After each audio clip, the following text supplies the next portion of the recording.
Welcome to Ali Fitness Podcast, a weekly production all about bringing health into fitness. Let's get started. Excellent. So if you didn't recognize that voice, you should have. That was Brad Kearns. And we are lucky enough to have Brad on the show today. If you have been hiding under a rock and you're not sure who Brad Kearns is, he had a 9-year career as a professional athlete, having 30 wins worldwide on the Pro Circuit Tour.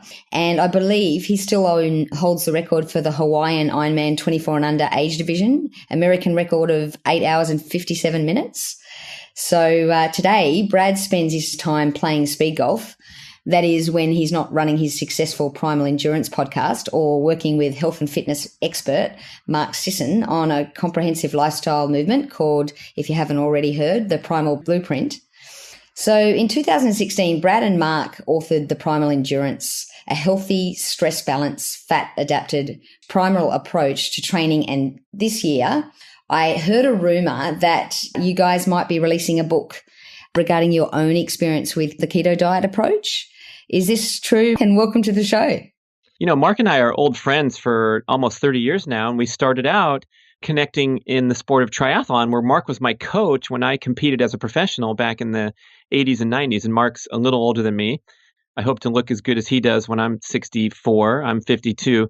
But back then, he was kind of retired and done with his athletic efforts. He was a 2:18 marathoner and took fourth in Hawaii Ironman in 1982. So I came along after that and looked up to him. And he had such a unique approach to training that, you know, some of this stuff was so novel back then in the 80s when it was just the days of high mileage and who could train the most. And that's who we thought would win every race.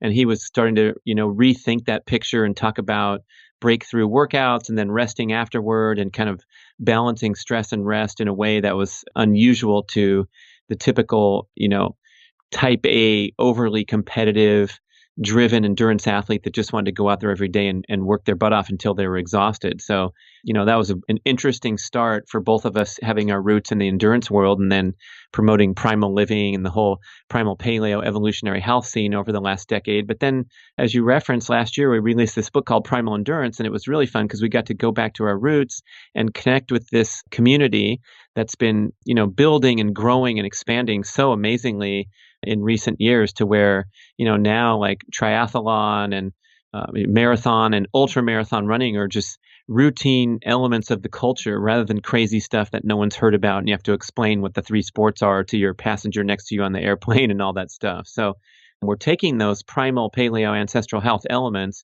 and injecting the message into the specific goal of pursuing these compelling challenges on the endurance scene, which it's so easy to get out of balance and overtrained and exhausted and fatigued from a chronic approach to exercise rather than a balanced and measured one. Yeah. And so, Brad, would you consider yourself one of these type A personalities that was potentially overtraining and that sort of thing before you met Mark? Or how did that all come about?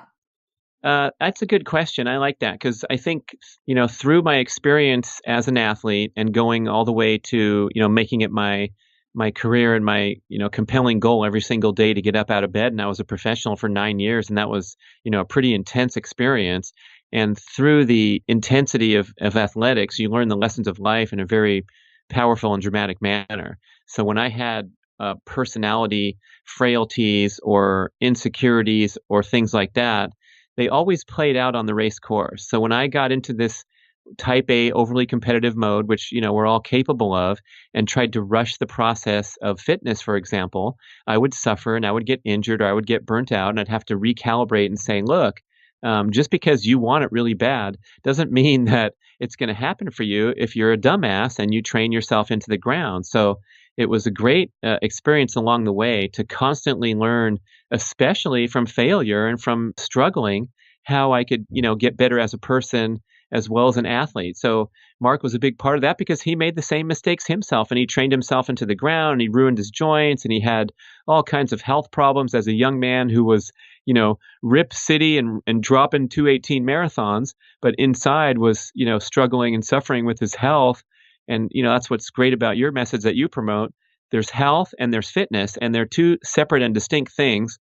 They can be complementary if you're smart about it, or they can be totally at odds, which is what we see often with, the serious endurance athlete. Yeah, exactly. And I guess this podcast is all about how do we get those two closer to meet? And I know Primal Endurance is all about that. And at Primal Endurance, you guys advocate the math style training, which most of our clients are aware of. And if they're not, we'll have lots of references in the show notes. But basically 180 minus your age. And that's the heart rate that they should stay at, or as you mentioned, a lot of the times, a lot below is okay too. And then I guess I've got a couple of questions around that alone. So firstly, whenever I see athletes who are hardcore type A personality, and basically we're saying slow down to get faster, and they take on this approach, do you see people give up? And if so, when, and how long should they stick to it before they give up? That's great, Allie. Yeah, I hope we're jumping ahead okay for the listeners, because we're talking about emphasizing the development of the aerobic base as an endurance athlete. And aerobic means your ability to burn fat and process oxygen efficiently at comfortable intensity, as opposed to anaerobic or high intensity work. So there's this super important critical distinction between a predominantly aerobic workout and a workout that's drifting into the slightly anaerobic heart rates, that's slightly too stressful, that burns a greater percentage of glucose to fat and compromises the intended benefits of a training program to get you more and more efficient without burning out and breaking down. So the aerobic base building concept, as you referenced quickly, Dr. Phil Maffetone's been promoting this stuff for 30 years, and now it's finally coming into popularity, and people are like, what do you think about this math thing? And I'm like, well, I think the same thing I thought 30 years ago, that it's absolutely essential to continued progress and supporting your health while you pursue endurance goals. And to get to your question, do people give up? I want to present this concept also. If you go out there and you train harder and harder, you will get fitter faster, and you'll have a greater training response if you go out there and ride your bike at 23 miles an hour than you do if you go out there and ride 17 miles an hour.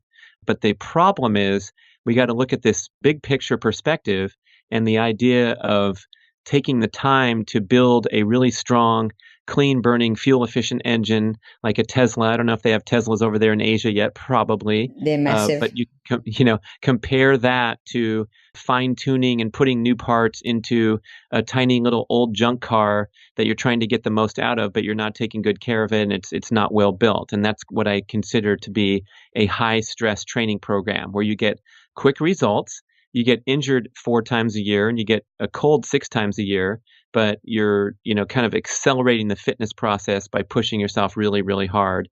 And during that stress response phase, yeah, you can perform, if you go out there and run intervals 3 days a week and then you go do a race, your body will adapt to that intense training stimulus by turning in a pretty good performance in the race. But then we got to check with you in a month, in 3 months, 6 months, or 3 years. Or as we mentioned offline, 20 years later down the road, where you've abused your cardiovascular system and you have heart disease and disease risk factors that are elevated because of your commitment to athletics, rather than having you in the other category of being more healthy and less disease risk because of your commitment to athletics. So yes, people quit all the time. They give it too little duration as a test period, when they have to slow down and train at strictly aerobic heart rates. And it's a shame, because we know this works. It's been proven by the performances of the world's great endurance athletes in every sport for around the last 60 years, starting down in your neck of the woods in New Zealand with Arthur Lydiard, the great running coach, with his proteges, Peter Snell, and all the people that came after him that were winning Olympic gold medals by emphasizing aerobic training. And, Peter Snell is now an exercise physiologist of a great note in his career. And I got a great quote from him in the book where he said, this was 60 years ago, and people are still thinking that these methods are questionable. And he's like, my record still holds in New Zealand for the 800 meters at 1:44. I think Nick Willis might have broken it recently, but, it's been going on and proven that training slow helps you go fast in a race. And you have to learn a little bit about the physiology to make this thing stick in your brain and make sense. But it's absolutely true. It's been proven true. And people still second guess it. Or, like I mentioned in myself, their personality weaknesses and their overly competitive instinct and impatience causes them to kind of disengage from reality and push themselves super hard so that they can catch up to their training partners without regard for their long-term health consequences or even their development as athletes. I think you hit the nail on the head, actually. I think it's a lot to do with ego and seeing that training partner pass you. It's like, no, wait there, I'm faster than them. Surely they can't be going faster than me. I have to catch up or I have to beat them up the hill. So it's a lot about discipline, isn't it? Well, it's about getting clear about your goals and purpose for being an athlete and then behaving in a manner congruent with your stated goals and purposes. And I remember this guy that I used to ride with once in a while. He was a funny guy. His name was Warren. He was very, very fit, and he could climb like anybody on the bike. I mean, he would just take off. And I said, wow, man. He was kind of older too. He was in his 40s. I was in my 20s. And I'm like, dude, you're pretty strong. Mate, you're quite strong out there. And I said, so what kind of racing do you do? You got some races coming up? And he goes, oh, no, I don't race. I just like to beat up on my training partners.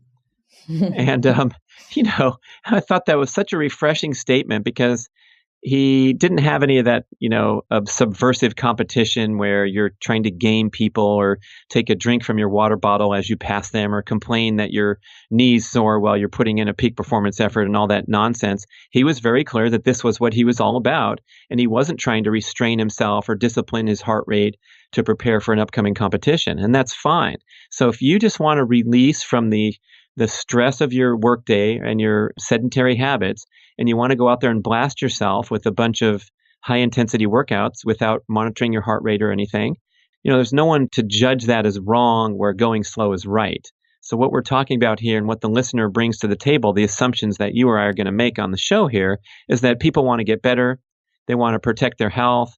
They want to have good energy and cognitive function during the workday, outside of their training patterns.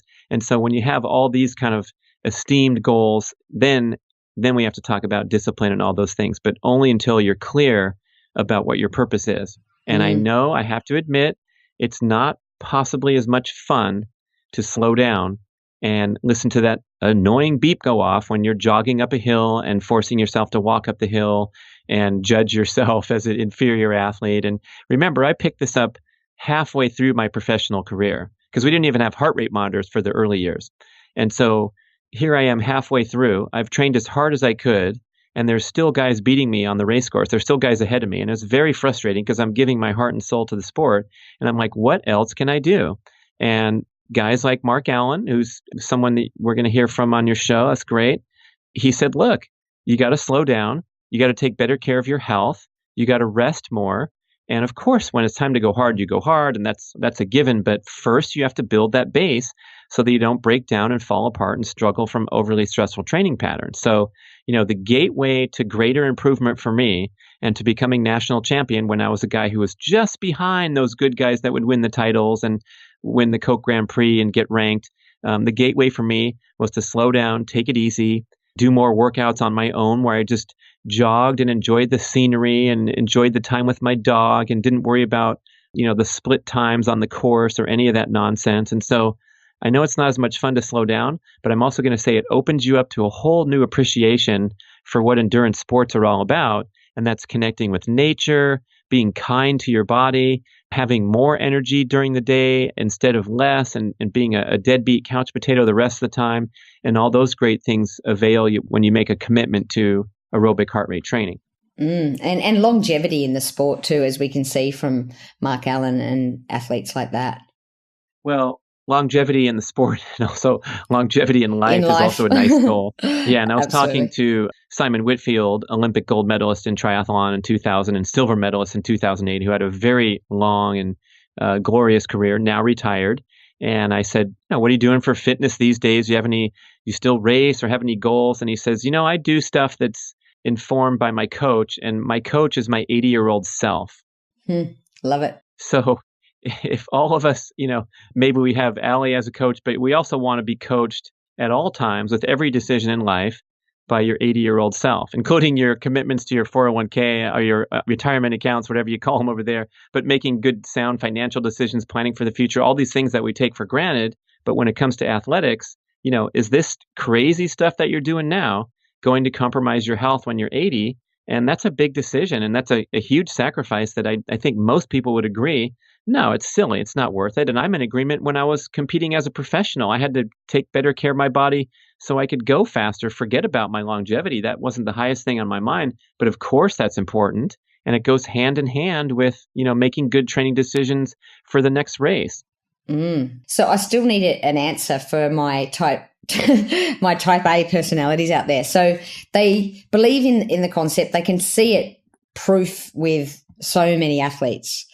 And they go out there and they stick with it. Well, I guess it's a twofold question. Firstly, how do they know that they're getting better and getting faster, slowing down and getting faster? And then also, what's the typical time frame? Because you mentioned that obviously it's not the quickest way to become fit and to be fast, but over time it works. What's the magic number?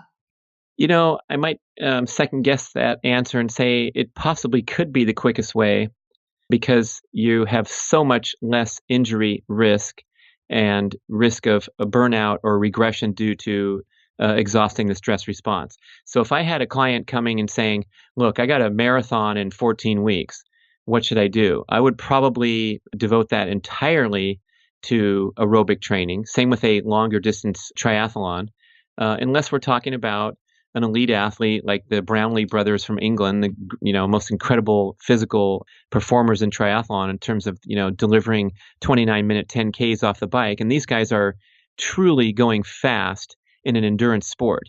But almost all the participants outside of the elites are actually going slow. And so, the concept of going and doing speed work or tempo or intervals when you're running a 4.5-hour marathon is not really that relevant. Your return on investment for a high stress workout is very minimal.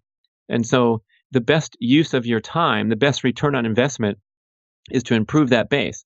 Now, here's what's cool to answer your question, and then type A needing to get a concrete answer of what to expect is you can perform these maximum aerobic function tests and track your improvement graphically and dramatically in a way that's so rewarding and validating for the commitment that you're making to aerobic training. So what you do is every few weeks, when you feel strong and energized, you head out to the same course every time, same conditions. And I'm going to take the simple example of a running track. And let's say your test is 8 laps around the track, 2 miles.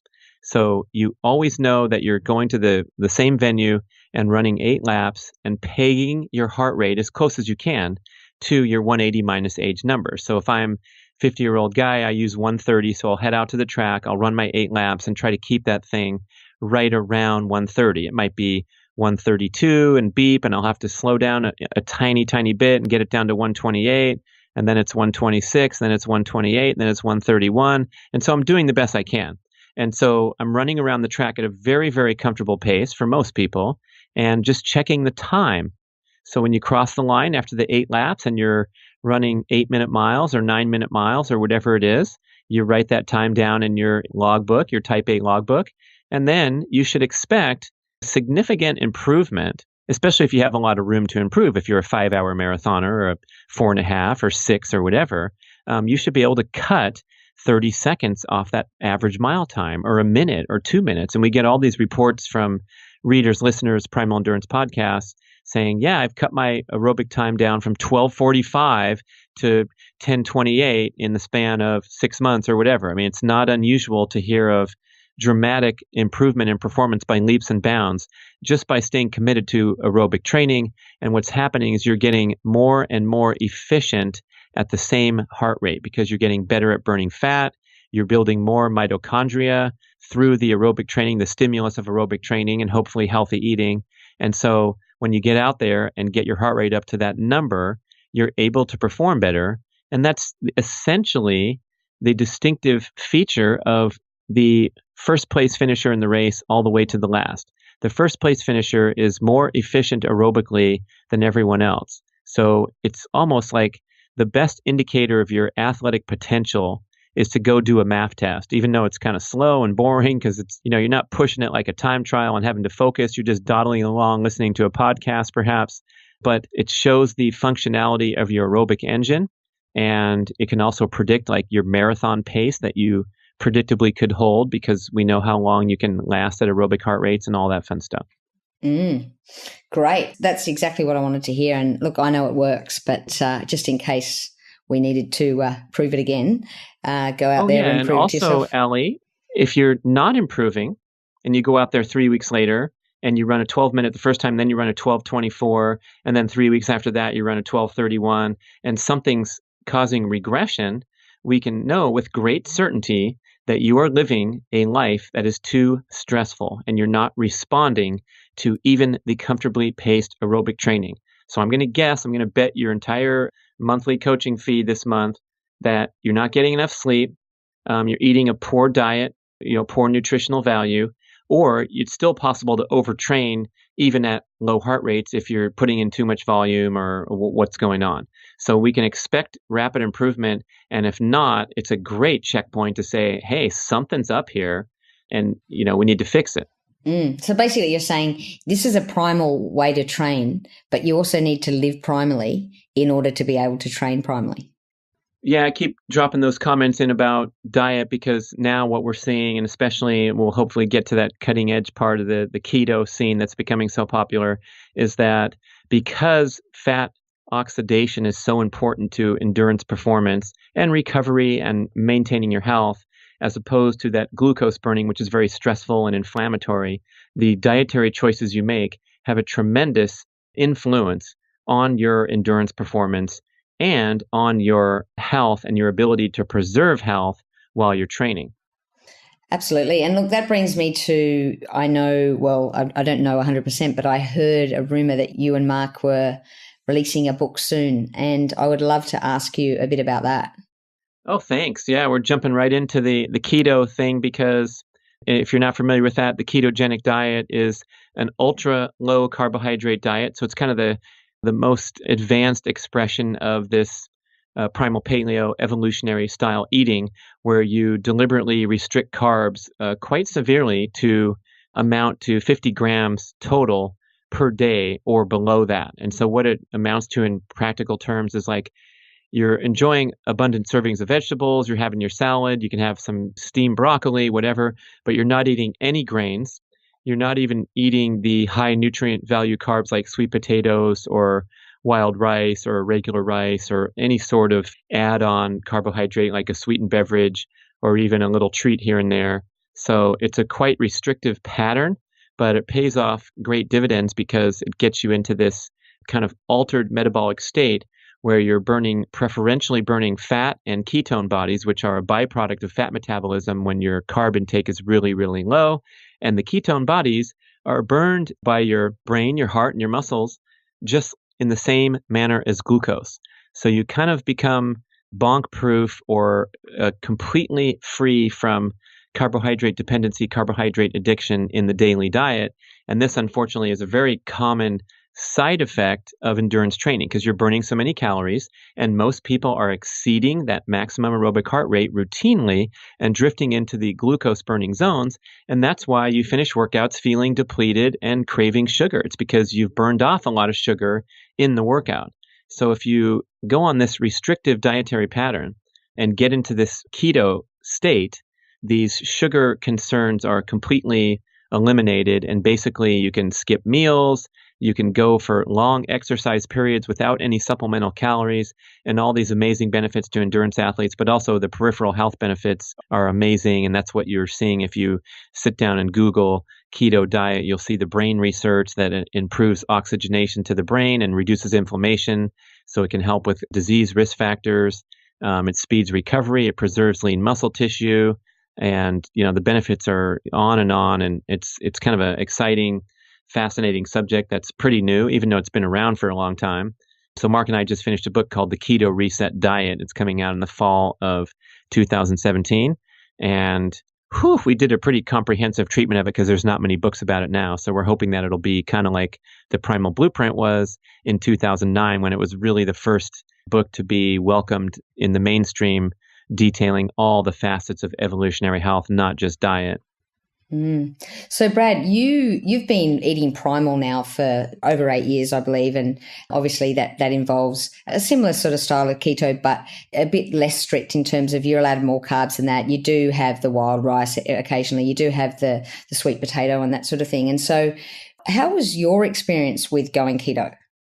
Well, you're right. I've been now 9 years in a primal eating pattern, and I started cold turkey in 2008 when I got with Mark and we decided to write this Primal Blueprint book. So I said, okay, I got to I got to walk my talk and get all deep into this. So on the spot, I cut out all grains from my diet, and they had a pretty prominent place with, your whole wheat products and your brown rice and your pasta and my giant bowl of cereal with oatmeal and granola every morning. So the last 9 years have been, a nice awakening to the benefits of just eliminating grains and refined sugars from the diet, as well as refined vegetable oils, an important one to throw in there. And so the transition to testing out a ketogenic eating pattern was not very difficult because I'm leveraging a pattern where I'm rarely exceeding 150 grams of carbohydrates per day.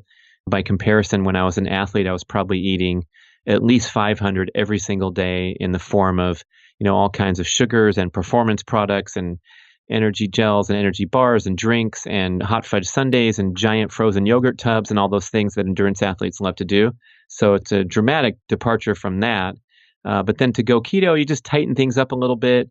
And it's been a very interesting experience. Mark and I tested our blood every single day and spent, hundreds of dollars on the ketone testing strips and tried out different strategies. And, because we have a short show here and more to talk about, one thing I'll serve up is that when you become fat adapted, which is absolutely essential to your health, to ditch carbohydrate dependency and progress toward fat adaptation. And you do that by just cutting out junk carbohydrates from your diet and eating wholesome, nutritious foods. You don't have to sweat every gram of carb that goes down, but you're getting into that nice pattern where you're not eating the nutrient devoid foods. So when you get fat adapted, boy, the idea of relying upon regular meals for your energy is gone. You can burn internal energy storage whenever you need to, gracefully and smoothly, and just exist through your day without, living and dying by whether you get that snack or whether your energy bar drawer is empty or not. So that's a really great revelation. And then as you continue to progress with your level of fat adaptation, you can start to play around with things like intermittent fasting or delaying your morning meal until you're hungry and building up to the point where every single day you're getting these lengthy periods of fasting where, this is known by science, medical science for decades, the amazingly profound benefits of being in a fasted state where your body enhances cellular repair, protects against disease patterns like cancer, and the inflammation is reduced, and everything works better when you're fasting because that's the body's response to become more efficient when you don't have an abundance of calories. So that's kind of the big points about, before you want to split into the little points about keto and what the distinctive features are. I just want to put that big picture out there is that, fasting is good for you. If you're fat adapted, if you're carbohydrate addicted, fasting's just going to make you tired, cranky, and pounding the ice cream later that night. So let's get that clear too, that trying any of this stuff, requires you to build up some momentum with getting the junk out of your diet and eating the nutrient-dense evolutionary foods, ancestral foods. So it sounds like it's a real step-by-step. I mean, start off primal and don't rush into keto. Experiment a bit with intermittent fasting first. And obviously, I mean, even if you've done it for 8 or 9 years like yourself, it can't have been an easy transition into keto. It's not easy. And I kind of bombed out my first try. I did 3 weeks and then I just sort of backslid and got really hungry one day and spun out of it. And then I had to come back strong the second time. It was several months later. And that's when I was starting to write the book. I said, you know what? I got to do it right this time and not just dabble in it. And so I went 140 days in my keto experiment where I was pretty darn good about limiting carbohydrate intake to 50 grams a day or less, just to see what it was like and, get really deep into this journey. And I would say it's not the most convenient or practical thing to do forever and ever because you are having to pass on, great many things which are fun, celebratory, and then secondly, a great many foods that are super healthy. So, when you see a giant bowl of blueberries just freshly picked at the farmer's market and you're going to pass on those in the name of, artificially restricting your caloric intake to under 50 grams a day, that could get old over time, and it might not even be necessary. It's probably not necessary at all, except for certain people that will respond best to long-term sustained keto. So what Mark and I conclude in the book is that this keto stuff is a wonderful tool, a weapon in your arsenal to bust out whenever you want. And probably once a year is a really great suggestion, where you take a 6-week period and you go keto and you cut those carbs out, and you kind of have this metabolic reset effect where you get really, really efficient with burning fat and not needing even the slightest amount of carbs. And so I'll say, like, after I kind of spun out of the 140-day experiment and purposely started throwing carbs back into my diet, see how I felt. And I discovered that, I had built metabolic efficiency where I can handle a carb slam. I was at a Japanese restaurant, and they made this incredibly handmade dessert with all kinds of interesting things on there. It was like a green pudding type thing with white sprinkled something on top and whipped cream on top of that. So I'm sure there was a dose of carbs in there, and it was delicious. And, I'm going to go get another one someday. But I was able to handle it gracefully because I had built up that efficiency to burn different fuel sources. So that's the ultimate goal, is to just be, to be fit metabolically such that you could handle a carb slam if you happen to go on a cruise or go to a wedding and eat some wedding cake. But then, recalibrate whenever you want by getting into some aggressive fasting periods, especially if, you want to drop a few pounds. That's the main interest of a lot of people, is they notice for whatever reason, the winter, they stopped training as much and they got 5 extra pounds. And they're stressing about it. It's like, look, if you go into keto for 3 weeks, 6 weeks, or whatever, the body fat will go away quickly because you're burning it 24/7. And conversely, if you don't take a cyclical approach and you do try to go beyond that 140 days, let's say you go, maybe even turn it into a lifestyle approach, do you think that becomes detrimental, apart from perhaps losing friends and not being able to? No, I'm not going to say that it's detrimental, because as Rob Wolf says, I've heard him on Joe Rogan podcast talking about his recent book, keto is most definitely the human default position, because for 2.5 million years, we were never sure of our food supply. And it's absolutely certain that we went for long periods of time, and great numbers of population struggled to obtain adequate calories. So we got really, really good at ketone manufacturing and burning for a reason, because it ensured our survival through these difficult, harsh primal times. So, and it's the same argument that, a vegan or vegetarian can take a wonderful moral stance with very good reasons to not want to eat meat, especially modern meat, which in many cases is crappy coming from the feedlots. But to state that it's unhealthy for a human to consume high-fat animal products is basically ignoring 2.5 million years of evolution. So it's really hard to bite off on that one. Similarly, if someone decides to go long-term keto, there's tremendous records of people thriving for long periods of time and having improved blood markers and improved disease risk factors and beautiful occasions of athletic exploits that are mind-blowing and, directly attributed to that ketogenic diet. It's funny because Dom D'Agostino, who's one of the leading scientists in the world on the forefront of this keto stuff, I asked him a lot of questions during an interview for the book, and he said, "I don't know," so many times, or "it depends," so many times that I started laughing, and I'm like, dude, that's like your favorite answer. And he goes, "Oh yeah," he goes, "Listen, real scientists are constantly asking more questions and very rarely have definitive answers." And he said, "Beware of anyone in this game that brings a definitive answer." So my answer is that I'm not going to say it's detrimental, and it's very unlikely, that it's harmful. So in conclusion, it depends. That's right. And it's, Maffetone, who I respect greatly, he's pretty much full keto all the time. Nora Gedgaudas, another leading author and voice, is pretty much saying, hey, this is it. This is the way to go. And so for those individuals, these guys are making pretty informed decisions from their position in science. And then other people like Dr. Peter Attia and Dr. Kate Shanahan are of the firm belief that carbohydrate intake is only problematic when it disturbs homeostasis. So when you slam your body with carbs, let's say the all-American breakfast with orange juice, cereal, toast on the side with jam, and then you go sit at your work desk for 8 hours, you are messing with homeostasis because of that insulin spike. And it's absolutely universally agreed that that's not healthy. So if you're going to come home from an 80-mile ride and have a sweet potato slathered in butter with 2 handfuls of fresh blueberries and so on and so forth, it's very difficult to say that that's unhealthy, even if it's going to, put you out of this ketogenic state. It's, humans are versatile and flexible, and, nutrient dense diet. We want to look at these agreeable points rather than get into contention about the specifics. That's my position anyway. Yeah, great. So in conclusion, just one more question on keto then. Do you think there's anyone out there that really shouldn't approach this diet?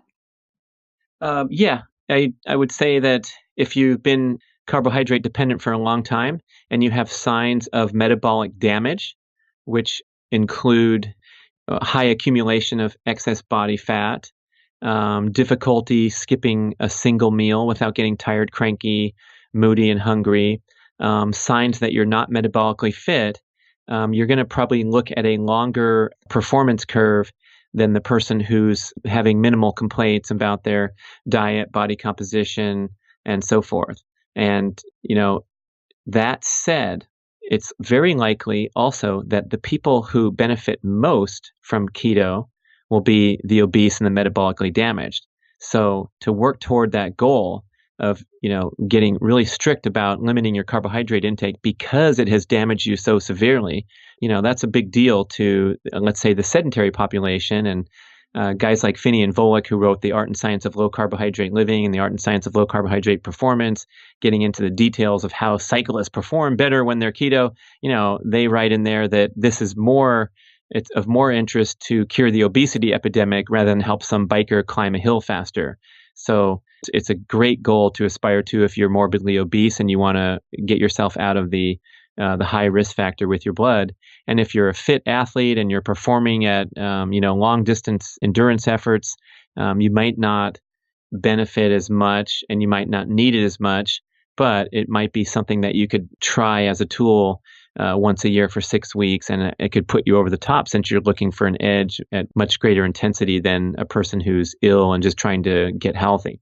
And potentially it could, I guess, lead to a bit of burnout if you are on that chronic cardio cycle and you try something like keto. Oh, yeah. Good one, Allie. Excellent. I mean, that's why in our book, Primal Endurance, we're trying to organize a book and structure the chapters. And it's like the book is about endurance training. And, we thought about putting the diet up front, but we realized like you shouldn't even talk about diet until you slow the F down. And if that's going on, or I'll throw in that same category, if you're not sleeping enough, there's no reason to talk about any sort of dietary modification or goal or even endurance goal. It's like you got to get your sleep handled or you shouldn't even train. You should just sleep more instead of train. So, we're looking at in the emergency room, the hospital workers are looking at triage and they're looking who's bleeding the most, and that's the person they're going to treat first. So with this thing, yeah, if you're in a chronic training pattern and someone tells you, hey, don't eat that pint of ice cream every night, it's not going to hold. You're going to eat it anyway because you're constantly depleted and your brain is craving sugar. So we got to get that stuff handled before we get into the juicy stuff. Great. So obviously your transition, I guess, from being a bit of a chronic cardio athlete to then halfway through your career changing to much more of a primal sort of lifestyle, you're now living a fairly fit and healthy lifestyle. Do you consider yourself healthier now than you were when you were racing? Oh my gosh, yes. I mean, I raced on professional circuit from age 20 to 30. And that decade, I would say, aged me to the extent that when I was 30, I felt like I was 80. And I'm not kidding. I'm being, as distinct as possible because I got out of bed and I was exhausted. And it was at the end of my career, so I knew I had to quit. I wasn't on top anymore. And the accumulation of training and travel had just worn me out, where I woke up every morning and I did not have that snap in my step. And all my workouts were slower than they used to be. And it was like I had accelerated the aging process, like the funny movie where who's in it? Brad Pitt or something. He gets old really fast. He's got that disease. Yeah. And so that's what That's what any elite athlete is looking at. It's like the cost of, peak performance, lowering your time at Olympic distance triathlon from 150 to 146, comes at a significant cost to your overall health and even your aging. So from that time, when I stepped off the race course and started to recalibrate my goals toward wellness and longevity and all that great stuff, I feel much more healthy. And also my fitness is more broad and functional now. So now I can do sprinting. I can high jump. I high jumped 5'5" last year. That's 1.65 meters, I think, which is, one of the ranked guys at my age, because I'm over 50. If I were to compete in the meets, I'm right up there. And these are things that there's no way I could do that when I was a skinny little endurance geek that was good for three things: swimming, biking, and running. So I think I have a broader base fitness. My diet is much healthier. My testosterone, I blog about this. Did I say brag or blog? Sorry, excuse me. But my testosterone levels are higher than they were when I was an athlete, and I'm 52 years old. And that's a pretty good marker for male aging that you want to look at, is your free testosterone and your serum testosterone. And mine are in the 95th percentile for a young man, because I take care of myself. And, when I was an athlete, they were on the very low range of normal and often outside of normal range. So I was what do they call that? A low T guy who I could have gone into the doctor's office and got therapy with my blood values. Of course, I couldn't, because I was competing as an athlete and getting drug tested, but I was a mess, and it was all a consequence of overly stressful training patterns. So that's I'm glad to answer that question, because I want to be an inspiration to all the people that are deep into this thing and possibly into overly stressful training, dietary, and lifestyle patterns, and suggest that you listen to your 80-year-old self, if not an old washed up athlete, to say, look, there's a better way to do this that doesn't have to come at that great cost. Interesting you say that, because a lot of people in our sort of community in Asia, there's a couple of people that come to mind who are probably the fittest they've ever been, and definitely come across to anyone else as being healthy and fit, and have recently had a few incidences with their heart. Last people in the world that you would think would have a heart attack or any sort of heart issues. Is that a common theme across other, like, say, professional athletes? Oh my goodness, yes. And if you look on Mark's Daily Apple, you can type in the search bar "case against cardio," and there's part 1, part 2, part 3, and continue. We've talked about this theme of chronic cardio for a long time in the books and Mark on the blog. And it's an epidemic that fit endurance athletes are coming up with heart problems and elevated disease risk factors due to the chronic nature of the exercise. So the heart is like any other muscle. It gets inflamed, it gets stressed during a workout. And then when you get home and rest and balance yourself, the heart repairs and recovers. And, it's no worse for the wear. But if you go out there on a day-to-day basis, especially a cyclist or in a non-weight-bearing sport like that, where you can really peg your heart at a high level for 3 hours of bloody day for years and years on end, what you're doing is you're over-stressing the heart and causing small scarring to occur on the delicate ventricles of the heart. And when that happens, that scarring and that inflammation, what's happening is you're compromising the electrical signal that's so important to get the heart beating properly.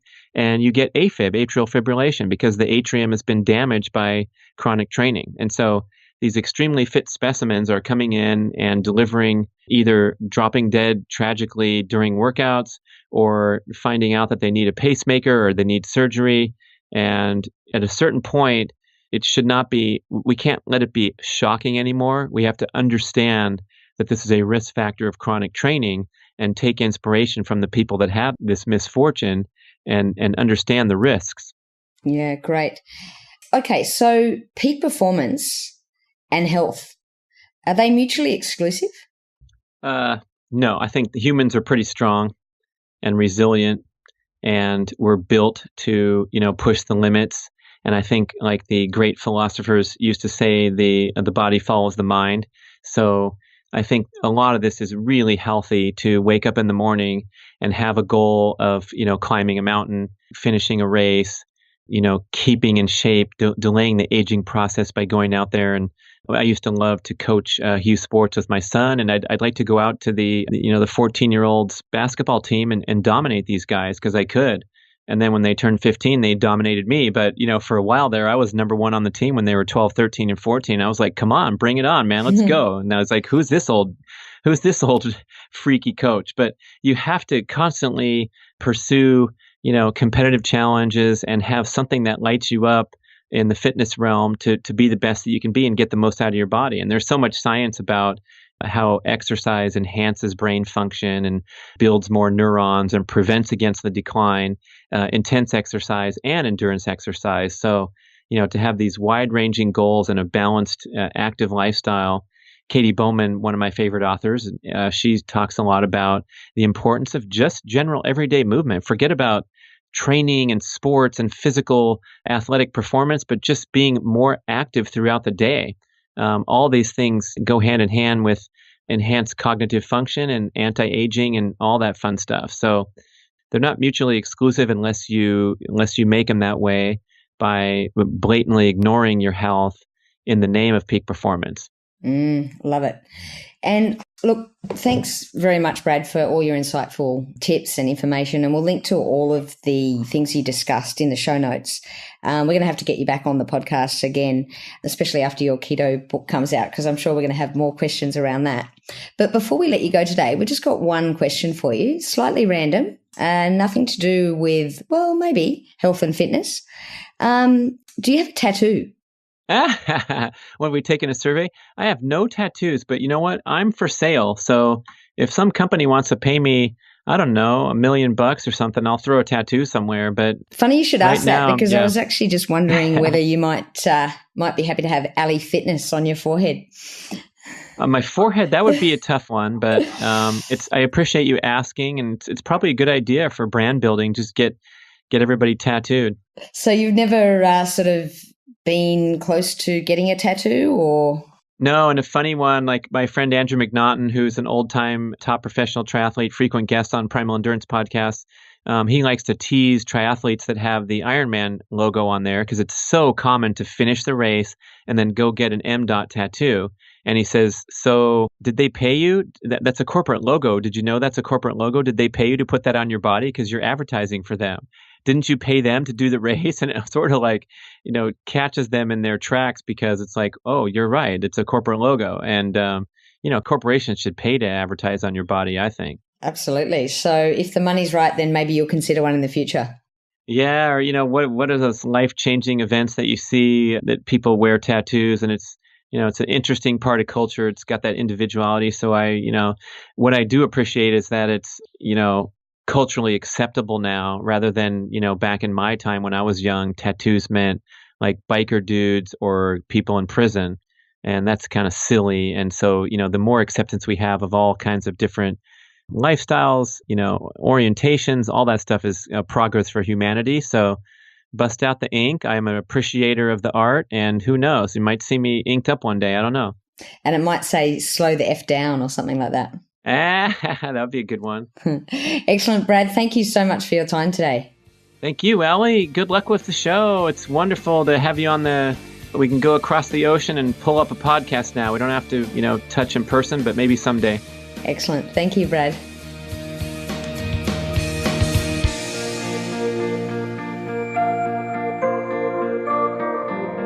For all the resources and show notes from today's episode, please go to www.ali.fitness. If you liked today's episode, please show your appreciation by going to iTunes, give us a 5-star review and subscribe.